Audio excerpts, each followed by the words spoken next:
Good to have you with us on this Tuesday edition of Ed Schultz News and Commentary. The conservative hecklers are out and about, people who have zero careers running judgment on my success, saying that I need the job at RT. Look, I just got tired of going to my airplane hangar. You know, I can only go to the hangar. I can only hunt and fish so much. I got a lot of tire left, and that's why I'm doing a news show on RT. You can get it on Dish or Direct, or you can get it on their website. My wife watched the show last night on the website, rt.com. So check it out, and it's worldwide, and I'm excited about it, and the conservatives can say what they want. And I think last night we proved that I'm not the voice of Vladimir Putin. There's damn good journalists at RT. It's amazing how many people are applying for jobs at RT because they know we're expanding while other news organizations are cutting back. That being said, I went home last night with a smile on my face. The first show I thought was very solid, and they will only get better. All right. Last night, I think we saw CNN prove to us that you don't need a moderator. And I don't know if the questions were a setup or whether there was spontaneity involved or what, or how they were selected. But the questions that came from the crowd were far better than anything I've seen in any debate so far this year on any of the networks. CNN did the country a favor last night by having a town hall and breaking it up, giving Bernie Sanders and then Martin O'Malley and then Hillary Clinton an opportunity, a platform to explain just who they are, where they stand on the issues, and where they want to take the country. And I don't know if anybody jumped in front of the pack or not. I thought all three of them spoke, to their strengths. Hillary Clinton, I thought, had her best night. And I thought that she did an excellent job on foreign policy. Bernie Sanders, rock solid on who he is and what he wants to do and what he believes. And Martin O'Malley is just too far behind to give any consideration at this point. The question is, when his people caucus, where are they going to go when they finally realize they're not going to win this thing? If they go to Clinton, then obviously Clinton is going to win.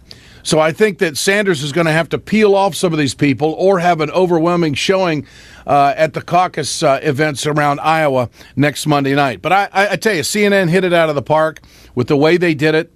I thought Chris Cuomo did a very fine job, and the questions were solid. Now, let's get to who they are and what they said. Hillary Clinton can't have it both ways. She can't say that she voted for the war, and that's okay. I said, oh, sorry, it's okay. This was the biggest blunder in the history of the United States when it comes to military action, and we're still living with the aftermath and the turmoil of the Middle East with freedom on the march and democracy chasing without any social control going on in the Middle East and disrupting their culture. That's what I think. I think that we're still paying for the invasion of Iraq in a big, big way. So the distinctions that are being drawn from Bernie Sanders when he says he voted against the war is a judgment call. And so it is about judgment. And at the town hall last night, Senator Sanders did an excellent job, I thought, of drawing a distinction between the two candidates. I voted against the war in Iraq. Hillary Clinton voted for the war in Iraq. I led the effort against Wall Street deregulation. See where Hillary Clinton was on this issue. On day one, I said the Keystone Pipeline is a dumb idea. Why did it take Hillary Clinton such a long time before she came into opposition? I wish Bernie had explained why it's a dumb idea, because there's a number of things out there that he could have said. But I thought overall he did a heck of a job. Now, Hillary Clinton comes back in defense of her vote. Now, here's the key. She said on the platform last night that the most important thing that a commander-in-chief will do is make the decision of to go into war or not. So by out of her own mouth, this is a huge decision when she voted for the war in Iraq and bought all the Bush propaganda that we had to go do freedom on the march, and we were 45 minutes from a mushroom cloud, which all turned out to be false. Here's her answer. First of all, I have a much longer history than one vote, which I've said was a mistake because of the way that was done and how the Bush administration handled it. But I think the American public has seen me exercising judgment in a lot of other ways. And in fact, when that hard primary campaign was over and I went to work for President Obama and he ended up asking me to be Secretary of State, it was because he trusted my judgment. And now, you could make the case that the reason why Barack Obama asked Hillary Clinton to be Secretary of State because there was a deal cut, because Obama knew that he couldn't get Hillary supporters. They were so pissed off she didn't get the nomination that she had to be in the mix somewhere. Now, look, let's face it. They had a knockdown drag-out in 2008, and Obama was smart enough to know, I just can't leave Hillary on the side of the road like roadkill. I got to involve her. And there's a lot of people who could be Secretary of State. Now, I'm not ripping on Clinton. I'm just pointing out the obvious that Obama was trying to win and beat John McCain in 2008. He needed all hands on deck. Now, I think that Hillary Clinton did an excellent job as Secretary of State, and I thought she did an excellent job last night on the platform explaining some of the things she had to go through as Secretary of State. But that doesn't change the fact, and in a big judgment call on a military action, she voted for conflict. She voted for the invasion of Iraq. So there is a difference between the two candidates.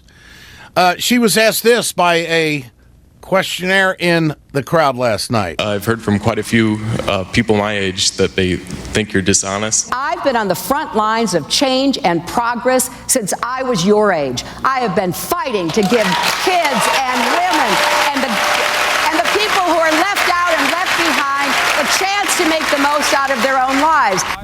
I think that's a great answer. She has been on the front line. A little condescending to that guy and his age, but the fact of the matter is Hillary's been in a lot of fights for a lot of years. Now, let's go to health care. We clearly have a difference.